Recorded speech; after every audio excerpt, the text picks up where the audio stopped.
નમસ્કાર, સત્યમેવ જયતે લાઈવ ન્યૂઝમાં આપનું સ્વાગત છે। વડોદરા જિલ્લાના ડેસર તાલુકામાં ચોરીની ઘટનાઓ અટકવાનું નામ લેતી નથી।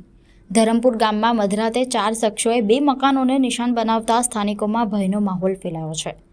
સીસીટીવીમાં 4 શંકાસ્પદ ચોરો કેદ થયા છે। જ્યારે વારંવાર બનતી ચોરીની ઘટનાઓને લઈને ડેસર પોલીસની પેટ્રોલિંગ સામે પણ સવાલો ઉઠી રહ્યા છે।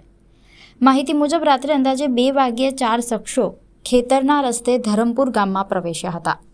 ચોરોએ અરવિંદભાઈ છોટાભાઈ પટેલના મકાન પાછળની તારની વાળ કાપીને ઘરમાં પ્રવેશ કર્યો હતો, પરંતુ મકાન છેલ્લા 10 દિવસથી બંધ હોવાથી તેમના હાથ કંઈ લાગ્યું ન હતું। ત્યારબાદ ચોરોએ અરવિંદભાઈ જેઠાભાઈ અમીનના મકાનમાં પણ ચોરીનો પ્રયાસ કર્યો હતો। જો કે ભાડૂતના મકાનમાં રોકડ ન હોવાથી તેઓ ત્યાંથી પણ ખાલી હાથે ફરાર થઈ ગયા। સમગ્ર ઘટના સીસીટીવીમાં કેદ થઈ છે। ઉલ્લેખનીય છે કે 1 મહિના પહેલા પણ ગામમાં જયેશભાઈ જયંતિભાઈ પટેલના મકાનમાં ₹1.75 લાખથી વધુની ચોરી થઈ હતી। તે સમયે ચોરોએ તિજોરી, કબાટ અને ફ્રીજ સહિત ઘરનો સામાન ખંગાળી નાખ્યો હતો।